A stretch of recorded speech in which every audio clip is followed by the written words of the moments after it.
大家好，我是张英韶，我是王美琴，我有3个儿子，我有2个女儿。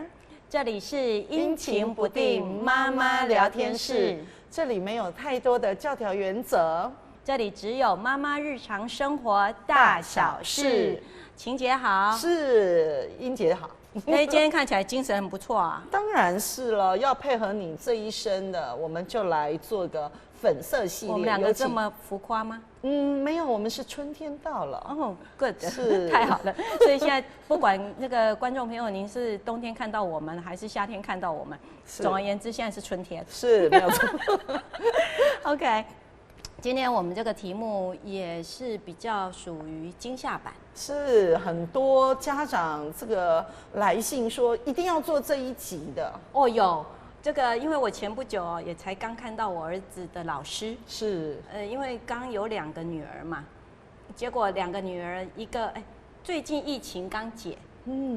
听说已经降级解编了，没错。但是呢，就出现了其他很多怪的什么这个病毒的那个病最近诺罗啊，对，特别的严重哦。是。然后明明大家就已经很勤洗手，对，可是不知道为什么还是很容易就，尤其就中了。尤其姐姐中，妹妹一定要中；妹妹中，姐姐必然要中。对，然后而且是全家一起中。我就正要讲，连妈妈都中。对呀，是啊。所以就是传染力非常的强。跑医院这件事情，我觉得很多妈妈这应该是必备的啦。对，带孩子的过程当中，似乎好像我们免不了会有来这么一招这样子。对，那这种惊吓其实也还小事。没有错。比较多的还是在学校里头，孩子。我有一个朋友他女儿是拉大提琴的，是学音乐的，非常的有气质啊。有，但是在学校呢，孩子们嬉闹的过程是如何了？有人把玻璃给撞碎了。用什么撞啊？丢东西嘛。天哪！可是那玻璃好像不是安全玻璃呢。哇，那就更危险了。对，但是他们听说几十年来那个玻璃第一次碎，所以就没换过嘛。是。结果因为他女儿就站在附近，那个玻璃就射出来了。天啊！对，他女儿的手被划过去，吓死了。因为你知道学音乐拉大提这个每个位置，所以后来第一件事情就立刻冲医院嘛。当然。后来就发现幸好。只是见血而已，那个没有伤到一些动脉。对，用而已2个字很怪，但是幸好金欧伯安娜。是。那后来那个是拉琴的孩子，那个爸爸愤怒之下捐了一块那个强化玻璃。那他应该要全部都要捐啊，学校里头全部的地方，而且只捐那一片。后来有，后来有哈。不过我们要先介绍我们这一集的来宾哦。对，也是敲碗，大家都觉得哇，这2位来宾也是讲得非常好的哈，也敲碗而来的。就是这2个来宾也有点平静，我很怀疑这2位来宾到底有没有我们要讲的一个重点惊吓重点可是这2个来宾的稳定性格，应该可以让我们很多的这个观众朋友也觉得冷静一点点，养孩子不用那么紧张。对，从惊吓的过程，我们恢复到平常值就好。是，那这次我们来看一下我们的6宝妈徐佩珊徐小姐，是4个女儿2个儿子的妈。我跟我们打个招呼。大家好，我是徐佩珊，我是6宝妈，我有4个女儿2个儿子。太好了，而且她还是餐饮业，餐饮业也是战区的老板娘所以你看她声音这么的温柔，我都觉得我是不是应该降一下？我们2个要来降一下降一下那个音调，不要像在跟大学一样讲话讲那么的我正想说我是在市场买菜。好，那我们再介绍我们另一位来宾，男性，也是我们的那个1宝爸。是。首先，我们的画面今天非常的壮色，2位主持人穿的这么的春天，然后我们没有讲好的，我们就是暗黑色系，所以我们走非常冷静的一个路线。大家好，我是张敬明，我有1个儿子。是这个来宾说出了重点因为我们2个年纪大了，年纪大的人听说需要用一些颜色。对，我自从喜欢穿缤纷吗？对，我自从买了第一件红色衣服的时候，我妈妈跟我说，哈哈，立马捞啊。因为年轻的时候，对，真的都是白色、黑色、灰色。你不要讲白哦，你过分哦，你明明有白。没有，我今天有非常多的颜色。我跟你的底色用白色，过分，自己还讲白，我本来只要讲黑而已。OK， 好了，但是不管怎样，因为今天的这个内容哦，真的稍微，我想请教一下，六宝有什么惊吓事件出现过吗？像一定的嘛，6个要惊吓，会时常在惊吓。1个小时的节目应该讲不完。对，没错，真的也不知道要挑谁的来讲。听起来感觉很多，先给我们刺激一下吧。刺激一下，来一点，或者不刺激一下也行啊。有吗？我们讲老大好了。好 ，OK， 对，姐姐的，对，老大，他从小到大一路以来读书都不用我操心，也不用补习，对。然后高中后来大学考上淡江大学，很好啊。对，然后选了一个财经系，更好啊。对，选了一个财经系，我觉得这个孩子回家帮爸爸妈妈算钱，对，感觉好像挺好的。然后一路以来就是都不需要担心。但当然，如果上了那个淡江大学的话，就住宿了。对，住宿了，就1年的时间，刚好也遇到疫情。是。那后来下半学期的时候就回家，就那个线上上课。对，线上上课。线上上课的过程里面，我才有参与到，偶尔就是老师在说什么。对。那重点就是才有听到，就是他上课的一些内容，就是哇，真的是不容易呀。对。然后结果呢，后来因为远距的关系，所以回来台南。那回来台南的时候，就有考虑说，那是不是我们把他移回来？就转回来台南念书，因为毕竟女孩子那么远，其实照顾上面会担心。结果他居然有一天说，我不想念了。哎呦！对，惊吓的开始。真的，因为一路以来他都不会让我操心，他考试都名列前茅，然后在恒春，因为我们那时候恒春高中，所以他是保送的。对，所以他成绩是非常优异的。对，但是在他要上2年级的时候，他居然说我不想念了。哇！对，我想要休学。这个小女子也有自己的想法。对，所以后来就跟他深谈了一下，对，他会觉得说，就是他有他自己的一些想法，那我说 OK， 那就尊重你。所以他本来当天是去新生报到，对，然后新生报到完隔天是去办休学，对，所以其实就是原来我的小孩他是原来他会有这样的压力，种种的，他是都没有说出来。对，因为真的对长姐啦，对他承担的一些责任，他也一直就像刚才说的，就是他一直是承担的一些，就是觉得我们对他的期许，对，然后他是一个责任感很重的孩子，真的，所以当他要鼓起勇气跟我们说他不想念的时候，他居然就是潸然泪下，对他，因为他很少在我对不起你们，他很少落泪。所以我就是才有感受到说，原来这件事情对他来讲是这么沉重的。妈妈应该也会非常的舍不得，对，因为可能孩子心目当中已经演练过非常多次，也思考过非常多次。对，对，其实他本来都会稍稍讲一下，小小讲一下，但我都以为他开玩笑。是，对，因为我在想，其实我们在跟孩子互动的整个过程，我们可能都觉得我们有跟他沟通，对，我们也都觉得有讨论，那我们也相信他对我们说的话是真的。那但是孩子其实他们懂事、体贴，所以他们所回应的很多东西是他参考了很多的原因跟元素之后，所以表现出来的，我们就觉得 OK， 对。那结果没有想到，他可能到最后，我想他到台北去，从垦丁，因为孩子是在垦丁长大嘛，几乎到台北那个环淮、斗七、天龙国，可能会觉得是相当的不适应啊，但是都不敢讲。一直到说疫情期间他回到家，我想他才感受到。对你有办法想象一个孩子，他1年的时间他瘦了10公斤。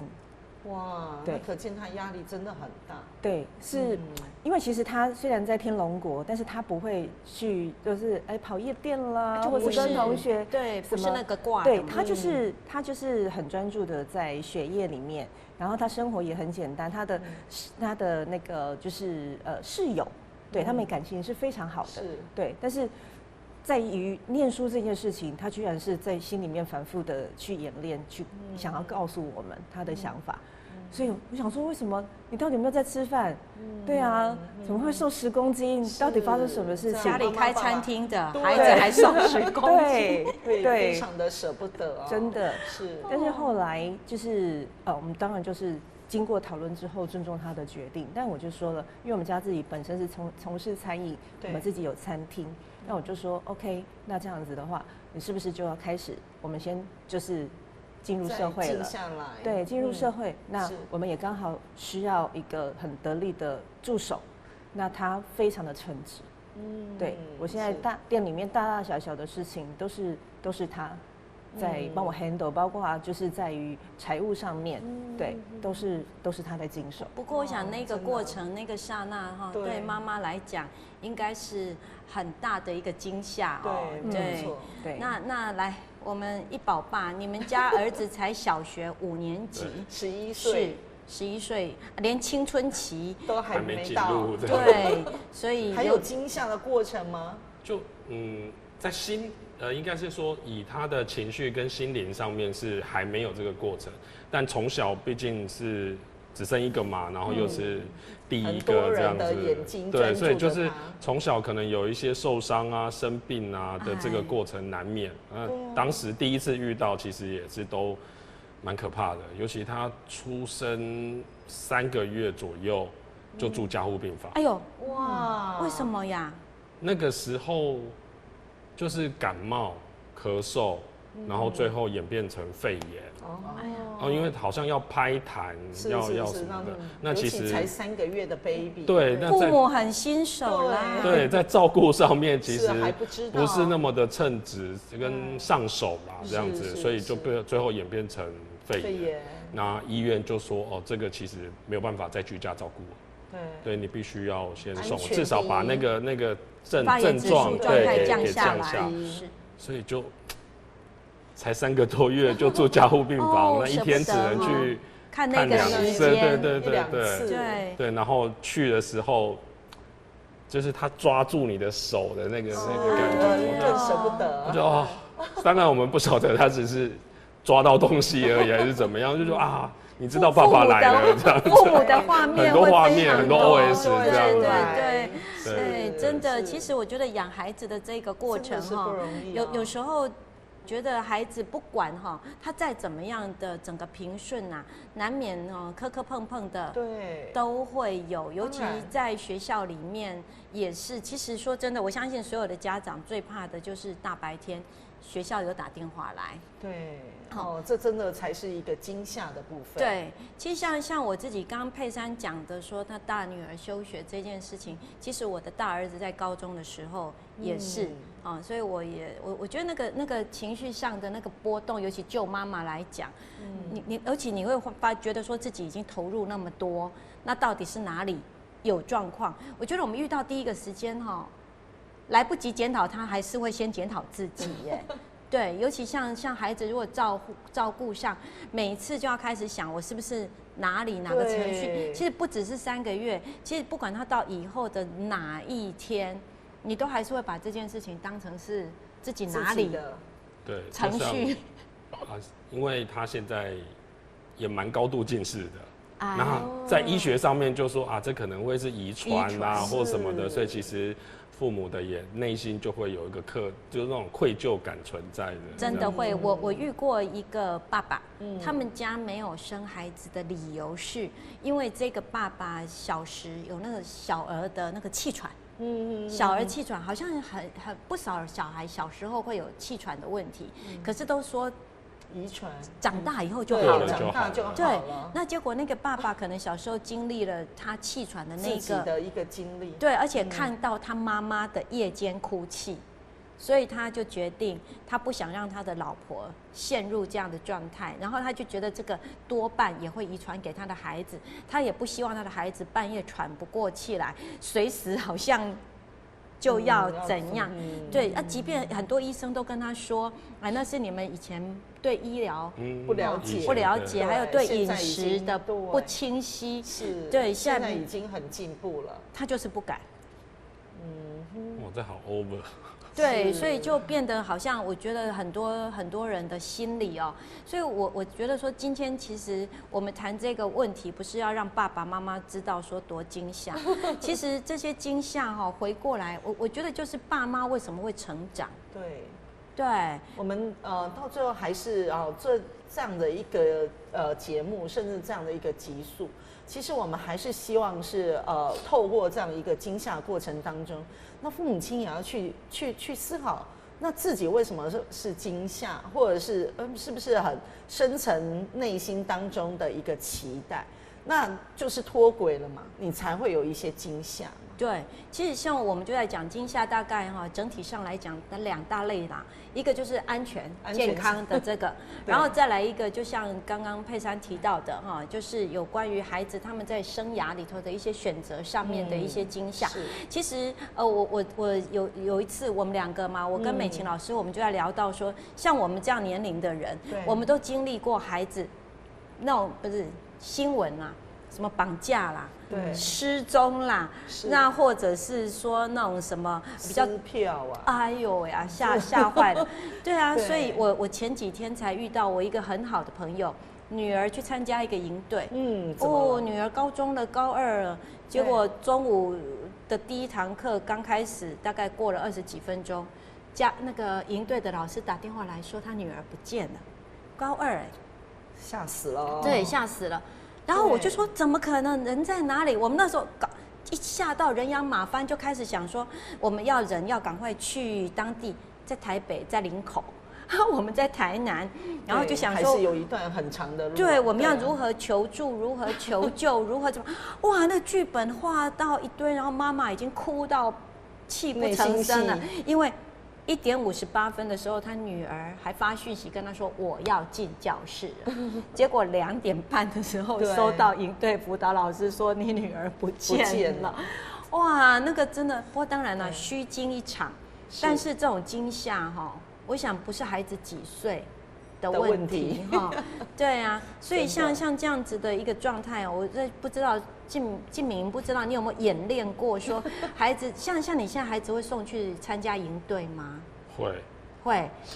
那个营队你要怎么挑选，怎么陪伴？我遇过以前我把孩子送去参加营队的时候，家长是在附近每天就像我就觉得很像那个什么小蜜蜂一样，明明就在那种什么农场啊，然后野生营啊，什么青蛙营之类的，家长就整个白天在附近晃然后我为什么会知道？就我儿子，我们晚上通电话的时候，儿子跟我说：“妈咪，我跟你讲，我们有一个同学的妈妈每天都在旁边你要不要来？”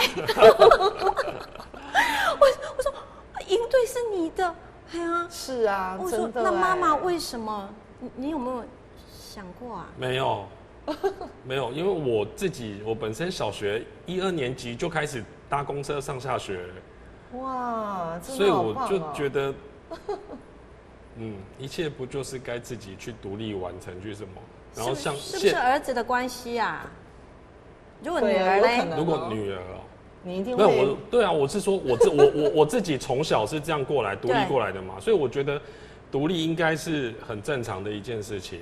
只不过因为现代人其实要么交通不方便你没有这么方便的公车可以让他自己坐，或者学校有一段距离舍不得让他自己走，不然像我岳父阿公也都说小时候要走1、2个小时才可以到学校真的那个年代对啊，然后所以现在小孩子他那个脚会痛然后去看医生医生一开始跟我说运动太少了啦，那以前小时候，我们医生说，以前小时候我们都走路上下学啊，每天走1-2个小时，你那个运动太少了啦，就有点像爸给啊，肌力只要走一下，对，肌力不够，对，肌力不够，真的。后来我们也就你肌力不够啊，你要去那个垫脚尖啊，你要去跳绳，你要去干嘛？搞半天，又换医生了。嗨，有扁平足。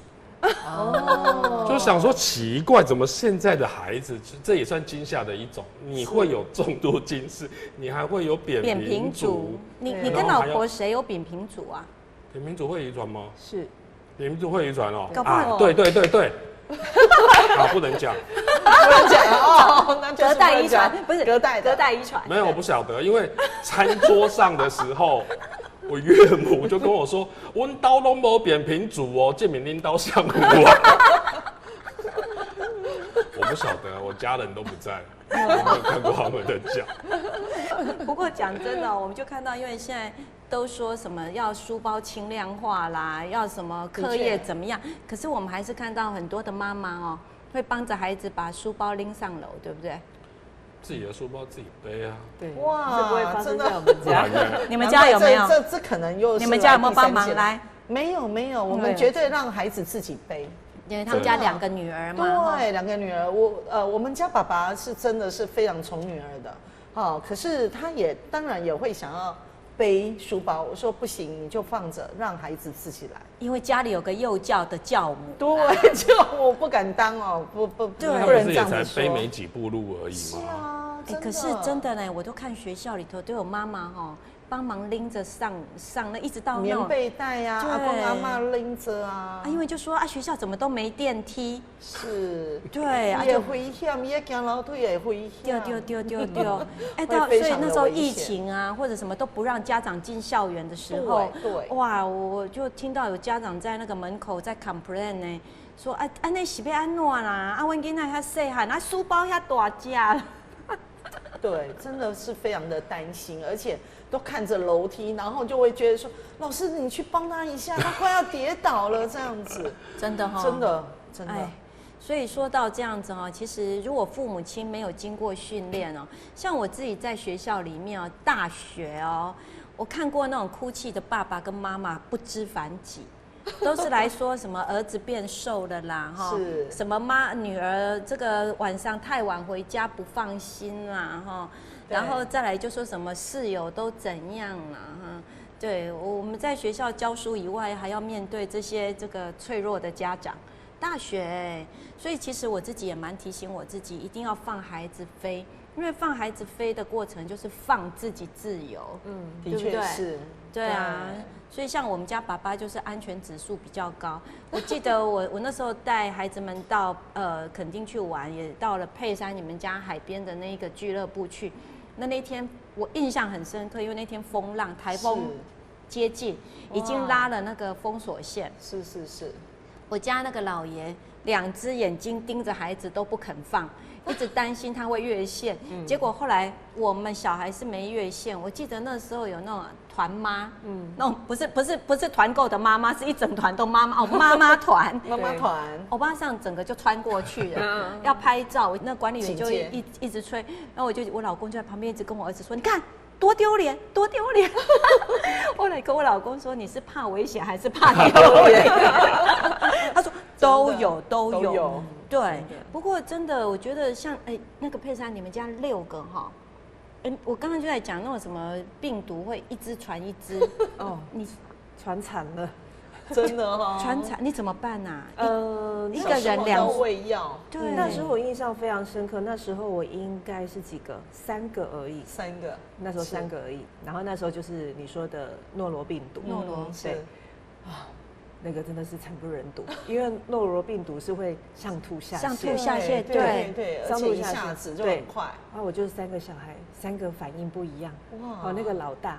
他你看，从小很负责任那个，他感觉他不舒服了，他会赶快冲厕所，然后厕所他就是在厕所里面，是，所以我好整理嘛，对，接着换那个有反应的，那个老2直接躺在那边，直接就全部在床上了，那可能来不及，对，来不及，好，你已经在床上了，我正在处理床你是不是下一秒老三，下一秒老二，下一秒跑厕所了，还好，是在厕所里，在厕所里头，对，在厕所里。是老三那时候还小。对，但是那时候就赶快了，我知道前面已经有2个经验了嘛，赶快留意一下，先带到厕所去。对，我的天哪，你厕所不够多个也不行，真的很可怕，对啊，是天哪，真的，我就觉得这个那种病毒一来，孩子都免不了你家里怎么做，怎么洗手，怎么样弄，他们就是非得轮一轮，对不对？而且重点是，我觉得妈妈的意志力真的是很强。真的，我在照顾小孩的时候，奇怪了，我什么都没有反应。对，妈妈都无敌铁金刚，真的都有那种防罩的。真的，我自己有这个经验哎。是美琴老师有吗？也是无敌吗？没有，可是我会戴口罩哎。我戴2个。你戴2个？我一定要戴2层，而且我全程睡觉从头到尾2层都戴着，所以后来要戴口罩，我还觉得蛮轻松的，对，我们就是戴1层，因为我们已经知道，就是说孩子生病，这个一定是免不了的事情。可是，在帮忙孩子在处理一些秽物的时候，自己可能也要预防一下，否则要是自己中的时候，对，根本没有体力去照顾孩子。真的，所以人家说什么为母则刚，为父则强我觉得这个真的就是一个成长的历程。对，真的变成钢铁人了。真的，我们就会很清楚的知道要怎么样维护跟保护，对不对？你看前阵子那个新冠肺炎，对，我们家也惨了，真的哦。而且这时候是6个，还好老大那时候在台北。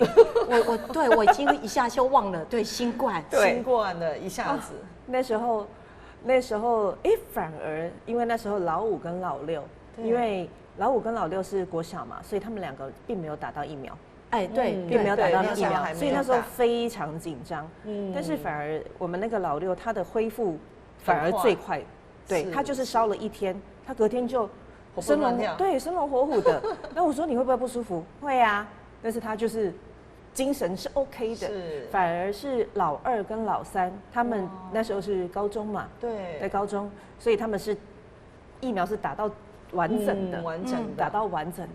但是他们呈现出来的状态，那时候，因为他们必须要快筛完之后，是不是还要到医院去做 PCR？ 对，他要到医院去，是，真的好可怜哦。是，对，因为那时候他们去到那边，他们整个人已经快要就是虚脱了。对，然后那时候老2就医院的那个轮椅呀，他就直接就挂在那边，然后呢？那医院就说不行，你这个太严重了，你这个重症了啊！去大医院，再去大医院，对，把他赶去。然后结果他们2个很可怜，就坐着计程车，因为我也在家里照顾其他孩子了嘛，所以他们2个就说妈妈叫计程车，你们2个自己去。是，对。然后结果又从这个医院2个又转到大医院去，转到大医院去的时候，结果。那个护理人员在这边穿全身的防护衣，对，穿了，然后那个患者只能在3公尺远，然后问他所有的症状，对，问完之后开医嘱，然后结果那个被说重症的那个先，你可以回去了，结果那个老3没有看起来没那么严重的，他说你要留下来观察，那可能是他的肺部有反应，是不是？结果后来就。不然就是看血那个时候其实大家真的非常的辛苦，医疗人员真的非常辛苦。对，那时候老3还被开了1剂针剂，被开了1剂针剂。结果时间他请他在那边观察嘛，观察完之后就说你可以走了。结果他就把他的药都带回来，带回来之后我说，怎么有一个安瓶？他们忙到虽然有开药给他，对，没有打。他因为太多患者了，哎呦，对，所以这个就是整个那时候折腾下来，我想这也是在 COVID-19 的时候的一个很大的惊吓，对，我们有参与到，对，哇塞！我刚刚看到静明的那个表情静明一定都在想，喝嘎在我嘎拉几嘞？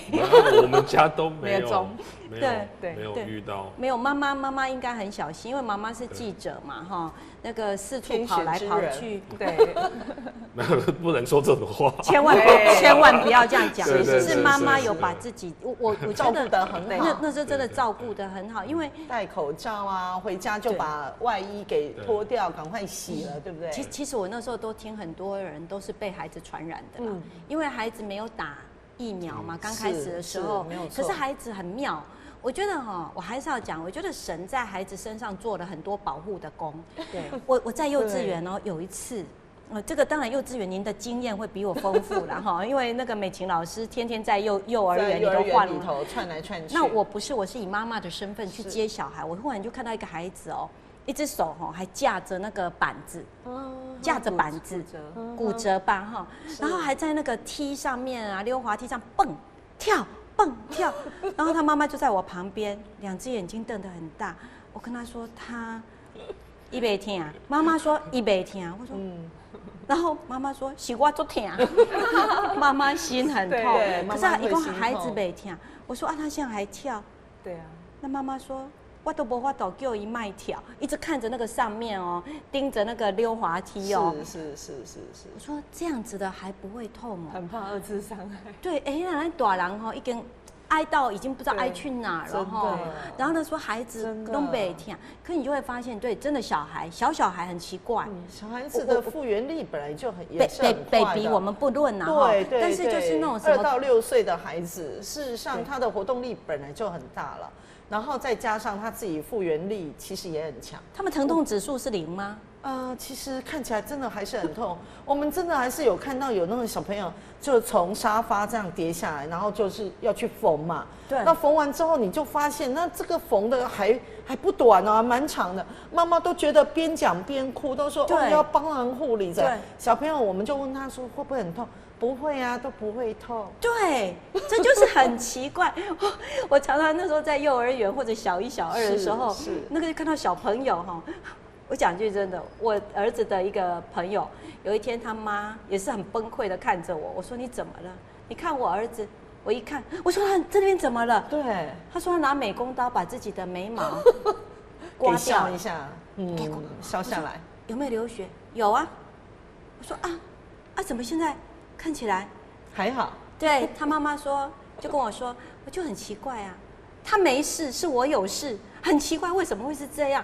我说你现场看到的时候，他说已经刮一半了，而且血已经出来了。是，我说你有没有尖叫？妈妈说她不敢叫，因为很怕又刮到孩子。对，孩子的刀刮那个刀还在手上。对，我说天哪，他为什么会干这种事？我说妈妈，你是在家有修眉毛给他被他看到，以身作则。妈妈说没有对，所以他到底在哪里看到？而且是儿子不是女儿他妈妈修眉毛，他妈妈说他不会自己修眉毛，他没有。所以我们都在想说，孩子的创意有时候好像也不是跟父母没啥关系对，到底在哪看到的对。然后他问他儿子，他儿子说我就想试试看，又没怎样。他妈妈说血都流出来了，眉毛也不见了。他儿子就说也不会怎样，你干嘛大惊小怪？也不会痛，也不会怎么样的，对不对？我就一直觉得小孩就是那种神奇宝贝。我可以讲一下我老六吗？请说。好，我们来讲那一位无敌先生。对，无敌先生那时候他才快1岁，他会1岁，1岁，已经会稍微会跑嘛，就在床上奔跑。然后老四姐就站在床的另外一边，然后他就往姐姐奔过去。一奔过去的时候，姐姐也不晓得在想什么，姐姐闪开了，那弟弟就直接坠到地板。哇！直接坠到地板。然后那时候二姐刚好走进去房间，突然间因为我在洗澡，突然又听到二姐在尖叫，尖叫，然后是那种惊恐的。我想说发生什么事情？对，因为我已经就是身经百战，知道吗？我就很淡定的走过去，我说到底怎么了？这样，然后结果走过去之后，把他抓起来，他掉到地上嘛，所以他的牙齿咬破自己的嘴唇，下巴爆掉，然后牙齿咬破自己的嘴唇，又咬穿过去这边有齿痕，哎呦喂啊，咬破都咬破。然后那是半夜12点，天哪！还好那时候我们住在恒春，然后我们家走出去正对面就是医院，旅游医院。那时候因为恒春就是有另外一个基督教医院，然后一般的小儿都要去送去基督教医院，是，对。然后我就说我去开车，我就跟我老公说我去开车，我送去基督教医院，对。然后结果他说医院就在那里，你还要去另外一个，对，我们就想说好吧，那这样我们就这样把他抱进去。然后抱进去的时候就在那边等候。那次非常幸运遇到的那个医师，他是高雄下来的因为半夜是急诊下来支援，对，下来支援。然后一看到的情况，他就跟护士小姐使了个眼色，然后我就看护士小姐进去了一个算类似就是开刀房这样子要处理，然后我就看他怎么打开了一个被子，铺在那个床上面，然后后来医生说，妈妈你可以抱进去了。把它卷起来，然后我就一抱进去之后，他说：“妈妈，你放这里。”一放上去之后，那个护士就把它包起来，然后说：“妈妈，你等一下就是压着，就是抱着他这样子。”我就这样抱着他。这个小孩呢，从头到，因为他一被盖的那个无菌巾盖上去，对，那个医生速度非常快，先缝他下面，这个下巴地方缝起来，然后接着缝嘴唇，是，这从头到尾，我这个儿子都没有停过，他就一直。反抗，他用他的嘴唇，因为他全身都被 hold 住了嘛，对，他就一直用他的嘴唇去反抗他，一直吐那个血，一直吐那个血，哇哟，对，然后一直吐，然后我就这样抓着他，所以他的哭都没有停下来过。然后医生就很快，他这个整个那个缝合的时间没有超过半个小时，哇，太强了，非常厉害，非常厉害。我也不知道，因为你知道吗？我这样子扶着他。到他结束起来的时候，我整个全身酸痛，对，因为我整个过程都在发抖，是。然后起来的时候我就全身酸痛，就起来一抱上来，他瞬间睡着。请问一下，爸爸在哪？爸爸在外面等。顾小孩啊，顾其他的孩子，其他够大的，没有，其他够大的。那时候都对，那个应该让爸爸进去把他 hold 住。爸爸不敢，爸爸很。爸爸非常又要做一集了。对，为什么？在陪伴孩子的就医当中，其实不然就是照顾孩子的过程，永远是妈妈。他们家爸爸明明该比较有力气，那个 hold 的动作应该是他进去哈。对，没有医生也没有叫爸爸，医生也是说妈妈把他抱进去。对，可能搞不好爸爸到的时候他还会晕倒，还要急救爸爸，有可能哦，有可能哦。那我是不是把他抱起来，他不是就睡着了吗？是，然后就回家了。那个时候，我这个孩子喝母奶，我是亲喂，他喝到3岁，然后呢，我就回去了嘛，非常有安全感啊，给妈妈。对，重点是你看他嘴唇缝起来，下巴缝起来，怎么喝啊？他照喝，对他还是要喝，他照吸耶，我都觉得不会再迸血出来。对，就你会觉得应该会很痛啊，会有一些渗血。他就睡，他已经睡着了嘛，对，他睡着晚上一定都会有很熏乳反应，对，伤害自己的熏乳，对，然后他就照喝，我觉得天哪，太神奇了，就这样维持了1个礼拜，到伤口嘴唇修复很快，对，很快，对。所以你问的时候会不会想说没缝，搞不好自己就好了？不行，那个真的是太深了，太大了。对，照喝奶。当然说真的，然后接下来一个礼拜后，也是推着娃娃车推到我们在逛那个恒春老街逛，然后呢，那个小朋友。他就自己要从那个娃娃车掉出去了，对，他就掉下来，一掉下来，我一抓起来的时候，怎么又喷血了？因为旁边一台脚踏车，他刚好刻下去，就刻到那个脚踏板，又带进去，再缝一次，又隔1个礼拜，是活蹦乱跳，对，又隔1个礼拜，他又摔倒，又咬破了，哇！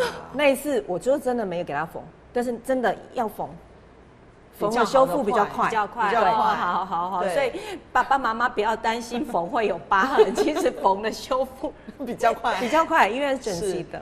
什么无三不成礼啊？你们家这无敌真的是无三不成礼。而且他是我全部的小孩，除了老二姐姐那时候是在小2小3吧。是有一次我在化妆，突然间他就穿着，因为那时候是冬天嘛，那我们冬天小朋友不是会有一种棉被衣、背心这样子，这边拉链起来这样，有。然后他就穿着那个，然后就突然间这样跳到我旁边来，妈妈你看，他把手收在里面了，对，然后就收在里头，这会跌倒。然后下一秒想说怎么没声音了，是看地上哇，啪，趴在地上，很妙的是他不敢鼻子直接着地，所以他下巴直接敲下去，然后他就整个人直的，然后就敲在那里，哇，爬也爬不起来。然后我就把他拎起来，也是拎起来就哇，我就把他抱着，然后那时候一开始的时候血还没出来，是，然后就慢慢的血就出来了，是，然后我就抱在我的腿上，那时候也是半夜12点，他们都有挑时间的，真的。然后那时候我就跟爸爸说，爸爸，你带他去过综合缝起来，对。然后结果他就说不用啦，这个把它贴起来就会自己男人又来了，对，就会自己愈合了。我就说不行，这个大概有1公分半，你还是要做一个缝合，而且已经看到骨头啦，你一定要去缝这样子。对，然后那时候我女儿躺在我的腿上嘛，结果她就看到我的下巴，因为我那时候正在叮咛她，因为我小时候有摔过，我这边有疤痕，我就跟她说，你等一下哦，去医院，然后医生呢会帮你很细心的帮你缝合，当然会痛，但是你不要挣扎哦，你要乖哦，要忍耐一下下哦，这样子你才不会像妈妈这样，因为妈妈小时候跌倒的时候，我是一直挣扎，所以我的疤痕很丑。他超听话的，很乖，有半个小时就回来了，配合度高了。对，他说妈妈我都没有哭，对，不哭不闹。对，其实我觉得整个过程里头最精彩的是我们静明的脸那个表情，我们静明的表情。我今天是来受惊吓的，你完全没有这种感受过哈。有缝过，但没有那么多个跟那么刺激。是你缝还是孩子缝？孩子缝就是也缝2针而已，就是因为也还小，大概1岁多而已，所以其实也没有那么挣扎啦，就是你把它压好，其实就 OK。他缝2针，2针我还记得拆线是我自己剪掉，所以就听起来就其实也跟我们自己的感受，想说，我这个完全这个怎么差异这么大？你今天是来领福气卡？对。对，因为其实孩子对，尤其像我都一直觉得男生应该可能比较容易有这一些就磕碰的，对，听起来是。但是我们家怕痛。我们家你碰他一下，他就说好痛，所以他不太运动。对，他走文静派的，他比较没有。像我看书啦等等之类的。对，可是像我家3个孩子都很好动，但是就是说他们可能运动神经好。就是像我们家老大是跟同学在学校追赶跑跳碰，结果同学就从楼梯咕噜咕噜咕噜咕噜咕噜下去了，那我儿子就刹车刹住了，运动神经好，所以那个同学就疯了。好几针，对，这个也真的是我们当然一则庆幸说自己孩子没事啦，那但是2則别人家就刹不住，对，我们还是要去慰问一下哈。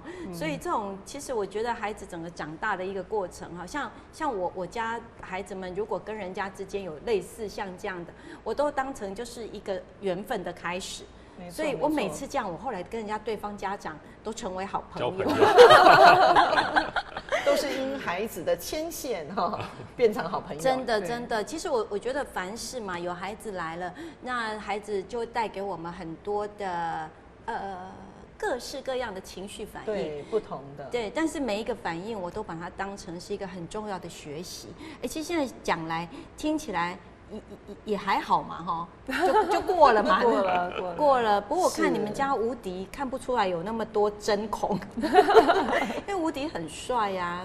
吴迪，他们家尤其那个吴董，帅到有时候我真的搞不清楚他是男生还女生。对，讲到这个啊，因为他其实就有点花美男的感觉，尤其他是我前面是4个女生嘛，所以我当我排他的时候，很多人讲说，这个上面前面都是姐姐。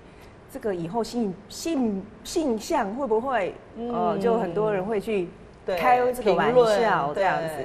那时候他还小，那直到他大班的时候，因为原本我就是他只爱我啊，就他大班的时候第一次讲到一个女生，对姐姐说妈妈那个弟弟喜欢一个女生很可爱哦，然后我就说原来我儿子不是只爱我了。哎，对呀，对，这是妈妈会受伤的时候。我有，对，你还受伤过那 N 次这样子，对，然后结果又隔了几年，国小的一个过程里面，因为这些小孩子很多就网络上面，然后开始他就跟那个我儿子那时候他应该是小3、小4的时候，是就姐姐就发现说，妈妈，弟弟哦那个聊天哦，是跟他是男生呢。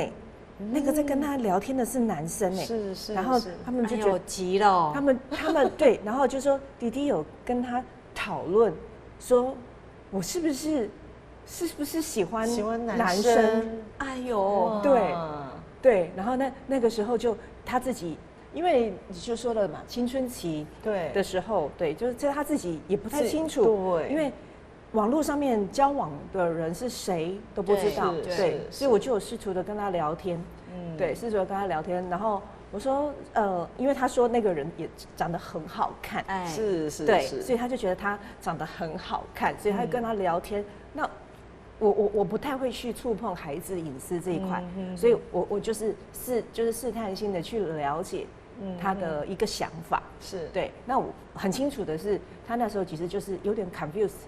对，有点困惑哦，对他有点困惑，对，但是像现在他已经小学6年级了，对，就这个困惑已经过了，已经过了，对，因为他长得很漂亮，我儿子是长得很漂亮，真的是长得很漂亮。我坦白讲，他们家的吴董比吴迪更无敌，真的那个长相真的是。无敌。虽然说现在啦，我们在性平上面，或者在所谓的这个我们的这个生理跟心理性别之间的一致性，或者是说我们的开放接受度是已经比以前更多元、更开放。不过我相信，其实很多妈妈第一时间知道说自己的孩子，不管是儿子或女儿哈，喜欢的是同性的时候，难免心里头还是会有一些。闷闷的、怪怪的感觉。对啊，那时候有试图去想，如果是呢，那怎么办？对，但是因为其实我不太会去触碰孩子隐私，是，对，所以还是尊重嘛。对，我会去，对，因为毕竟他自己也搞不清楚，所以就是聊天。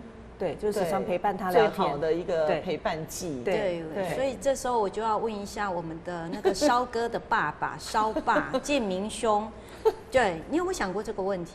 没有，因为那个烧哥到现在为止都还没有什么喜欢的对象嘛，对。这真的有点晚呢。对，进入青春期的一个过程。小学5年级耶。可是小时候幼稚园的时候，可是现在的孩子喜欢的小女生或者是性向的部分，没有是没关系啦。但你有没有想过这个问题？如果有一天他告诉你，他其实可能喜欢的是男性而不是女性，那这时候你有没有演练过？还是都还没有？没有演练过这个问题。都还没有想过就对了。但是如果真的遇到了，因为身边也很多这样子的朋友，是，其实这个应该是给予尊重吧？对，是吧？对，就是再多聊聊嘛，再多聊聊，就多一个儿子这样。是。以后的事以后再说。不过没有想过戳到点。我觉得这个问题是在于，因为我不是说我儿子吴董他在大班的时候有喜欢过一个很可爱的女生，然后为什么后来有在困惑期的时候，因为他这个过程里面真的也没有再有喜欢的女生过，是也都没有。然后那时候当然我就会想说，怎么都不会有喜欢的女生这样子。对。那现在他6年级了，我现在最近就有问他，你怎么都没有喜欢的女生？就没有他喜欢的，就没有喜欢的对象，对不对？还有就是他觉得他们很幼稚。对，真的那真的还没有出现那个人，女生幼稚可爱呀。要有吸引他的吸引力。我们家都寄情于三国跟日本武将的世界里，所以会觉得。可是里头也会有什么辉夜姬呀？可能像他也搞不太懂 BP 他们是那个有什么乐趣是什么？所以现在喜欢的东西可能还找不到有还没有在性别上面啊，没有在，还真的是在小孩的部分，这真的是。不过我们刚才这样一路走来，好像似乎都是安全上的惊吓这样哈。我们真的要来讲一个是价值观的惊吓。最近才听到有一个妈妈啊，这个每一周都要去精神科等等之类。当然这不是。我们就发现说，到底怎么了？哈，是不是自己遇到更年期啦？哈，等等之类才要去做咨询呢？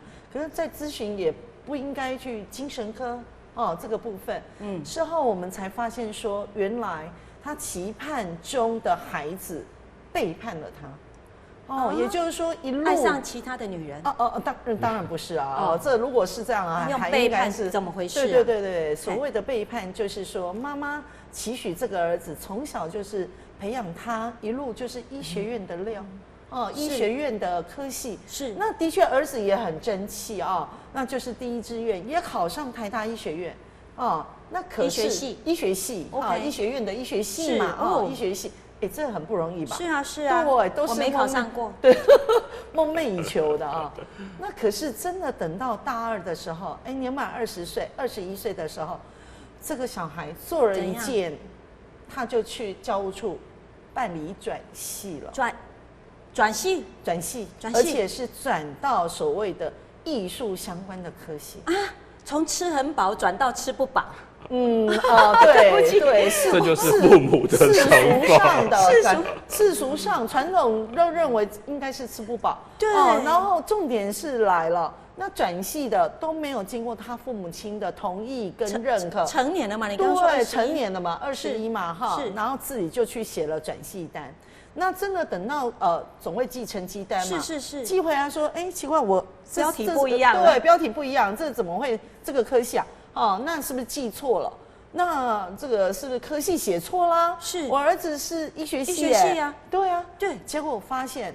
跟孩子就这样子去质问，真的是质问之后，儿子才跟他讲说，没错，我转系了，我这2年念得很痛苦。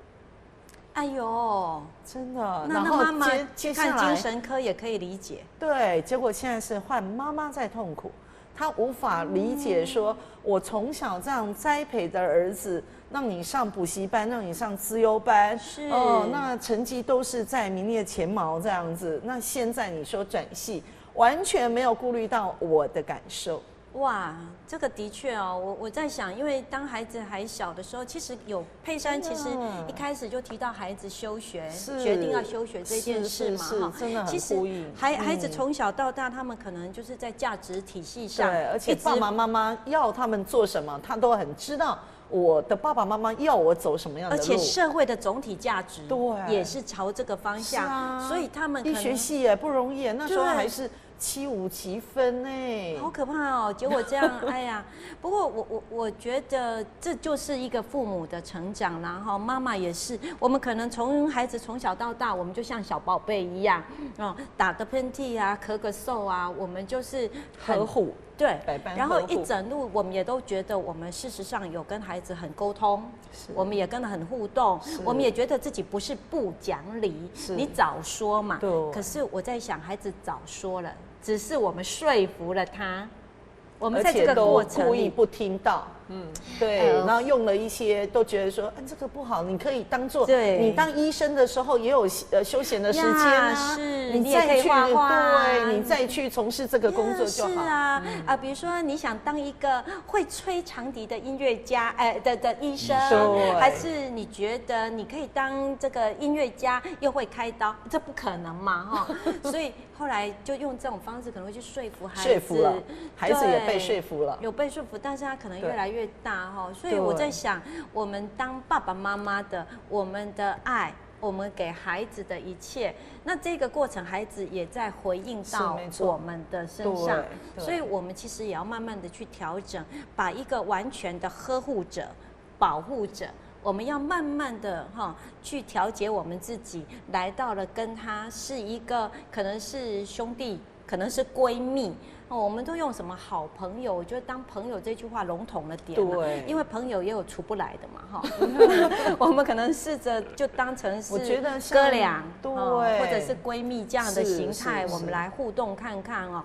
我想这个也是当父母的恩赐的一种恩赐啦，就是我们的一辈子嘛，从我们慢慢长大到我们成熟，到我们去体察到别人，从我们的付出中又收到回馈。是这样对吧？哈，对啊，所以这个我们也请静明，要不要也跟我们讲一讲，呼吁一下？反正上了节目，跟听众朋友说一说。是，就是其实我会觉得孩子是看我们用什么样的心态去跟他们做互动啊，但我觉得前提是必须尊重跟陪伴。对，那借由尊重跟陪伴的这个过程，其实大家可以更了解彼此。是对，就像其实我内心会有一点小小的在意，就是其实孩子真的很聪明，他知道爸爸从小吃不起七七乳加，所以他在很小的时候，他去跟妈妈去逛全联，就一定会想买七七乳加给爸爸。哎呀，然后接下来现在长大了之后，就是跟爸爸问他要吃什么，可能就是比如说阳春面或广东粥就可以了。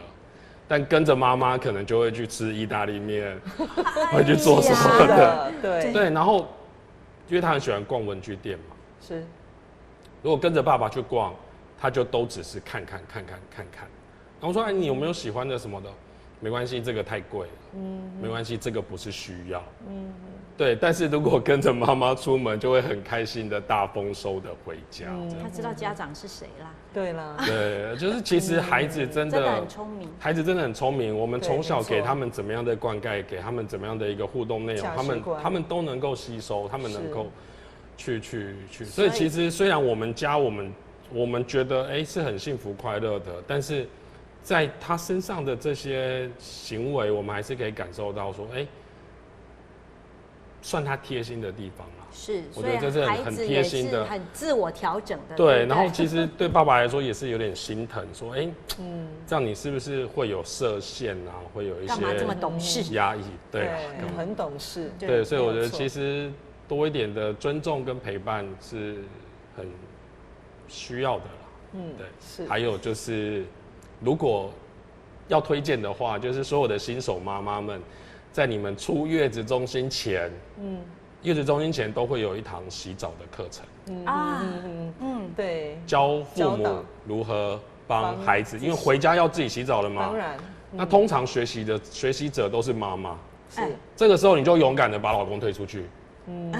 对，那以后回家每天就是老公负责必须帮孩子洗澡。说真的，软趴趴的好可怕啊！爸爸的对，但我觉得其实对我来说，就因为那几年一路这样子天天洗耶，几乎365天至少洗360。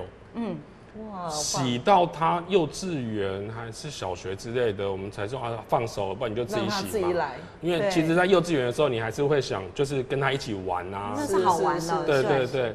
但是借由那个这样每天的一个，它算是一个仪式吧。也是陪伴。对，你必须帮他把这个整个都清洁完之后，然后就是我们所谓的洗香香嘛。是。你洗完之后上床，就是结束了今天整天的这样的一个运动一个活动，然后去睡觉这样子，然后也必须养成一个爸爸的，我觉得那是一种责任感吧。家里面等着我回去洗澡，我必须一定得回去帮他洗完。然后你看，是啦，对这个整个过程，其实我觉得那是一个很棒的一个过程啊。对，所以其实就让爸爸多做一点事没有关系。我们呼吁妈妈记得给爸爸机会，不要把爸爸的机会都抢给光剥夺了。是佩珊呢？因为本身有6个小孩，其实惊吓这件事情，只要你成为父母亲，你就会不断的会有就是会存在的这样子的一个心，是对，随时你都不晓得孩子什么时候会让你惊吓，但是相对的，其实就是表示他们随时都需要我们，所以真的对，就是随时都要在，这就是父母的价值感，对，是。像我的小孩很喜欢跟我说话，所以每一个都要跟我说话的时候，他们必须肯定、很确定我有听见。是，所以像那个在讲的时候，我就说来一个一个来，对。然后有些孩子他在讲话的事情，我真的会忽略，他们就会很习惯的，妈妈，你有听到吗？我在说的，你有听到吗？是，对，聆听很重要，很重要，真的。所以，与其要这个担心惊吓，不如好好享受这个过程。而且，真的是用心聆听到孩子真的在讲的是什么话。对，好，最后呢，这个谢谢大家收看。那我们还是要大声的说出很重要的那一句：有快乐的妈妈，才会有快乐的小孩。谢谢大家，拜拜。